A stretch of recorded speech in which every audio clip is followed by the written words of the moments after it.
And I am pleased to introduce the sixth form speaker, chosen by the class, Michael Lawrence Morris.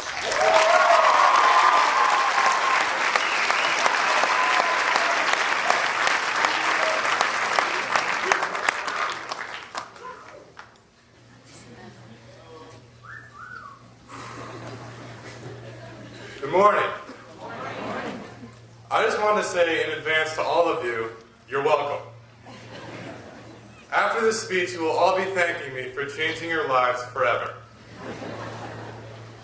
As many of you know, I've been kind of a big deal around campus the last 4 years. A BMOC, if you will. Academically, I have flourished. Highest average of any student ever in the history of the school, 4 years in a row. Last semester, I took 15 APs, and I received a 5 on all of them. On the athletic field, I am known around the ISL as the dominant force in any sport I play. People come from miles around just to see me at work. My chiseled, tan muscles, combined with my superior coordination, produce the ultimate athletic machine. Football, hockey, lacrosse, baseball, badminton, you name it, I excel at it. My social life could not be better either. I am the life of every party in town. And day after day, my email inbox is filled with notes from Mr. and Mrs. Facebook notifying me of yet another friend request, or yet another wall post from yet another beautiful girl. But believe me, being this perfect is not easy. There's a lot of pressure when you're the best, but I handle that pressure really, really well. When not on the field or in the classroom, music is my passion. I have my own one-man band, and I play all of the instruments. My sound is a darker, more ominous version of Creed. Our last single was actually on the Billboard Top 100 list 17 weeks in a row, so if that gives you a reference, yeah, I'm really good at music too. I recently finished my 3rd novel. This one is a coming-of-age story of a young Vietnamese girl growing up in an impoverished community in Chicago. Not to give away the ending, but my heroine, Phuong, eventually finds herself on the basketball court, where she learns just as much about herself as she does about her new world. Coincidentally, she gets a full basketball scholarship to Yale, where she discovers her love of the dance. Speaking of Yale,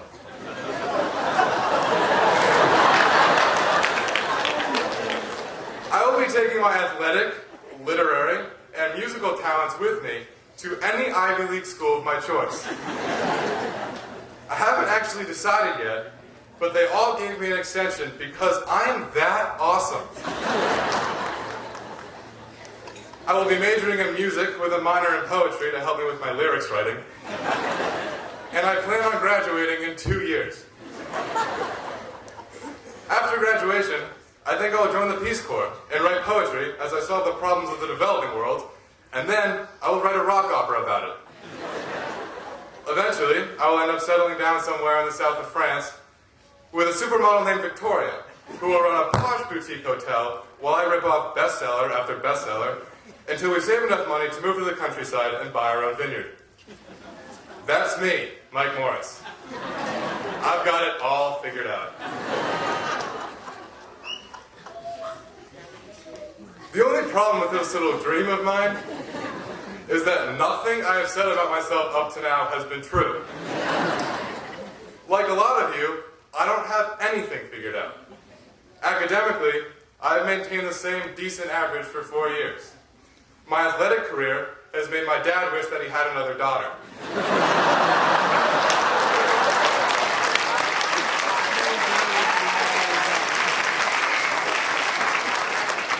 But the part about the chiseled muscles is true. I'm completely tone deaf. I've been asked several times during chapel just not to sing the hymns. Literally, faculty members have come up to me and told me not to sing the song because I make it sound that bad. So the rock star thing is kind of out too. And as you can see from the random absurdity of the early part of this speech, you can all imagine how far into a novel I could get. I imagine myself starting to write about a boy's struggle through life, only to end up writing about a black bear's forbidden love with his longtime friend, the mountain lion. And my college major as of right now is undecided. The main difference between my dream self and my actual self is that in the real world, I'm still struggling to figure it all out. As anyone sitting here can tell you, the hardest part about adolescence is the struggle for identity. I've spent my entire high school life trying to figure out who I am, but it seems every couple of months or so, I just start over and create a new dream self. The French supermodel is just this month's dream. 3 months ago, I wanted to change my name to something exotic like Raphael. And I would move to Australia and teach surfing to underprivileged kids. The list of previous plans is long and varied.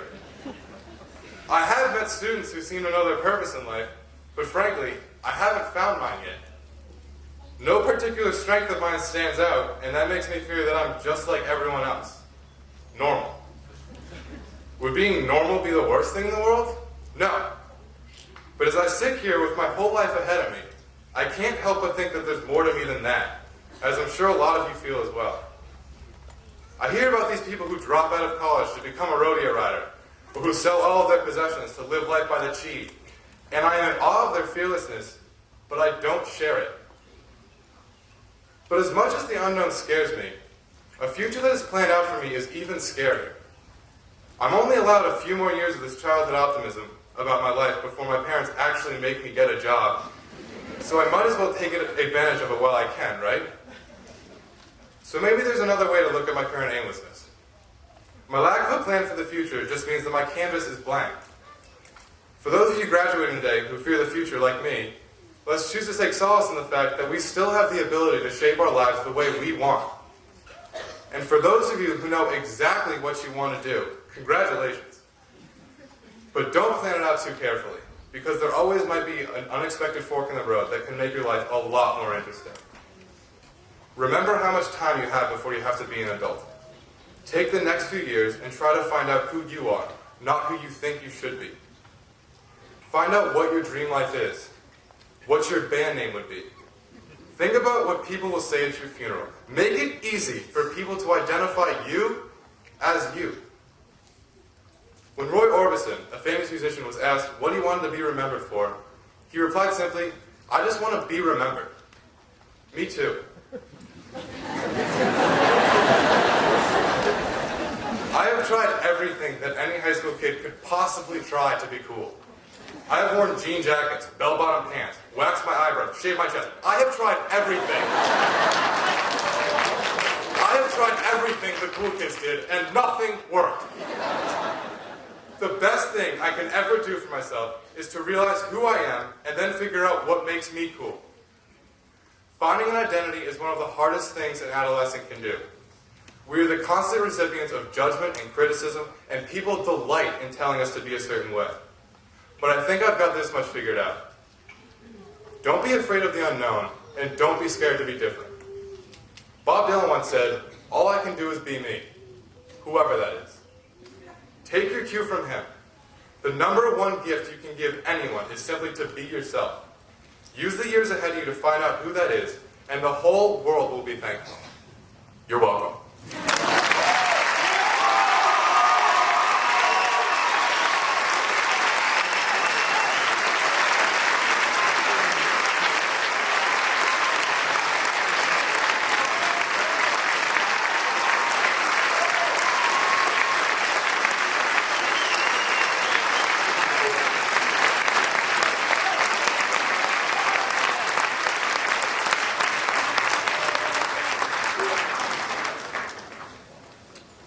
Mike, I assure you, we will all remember you.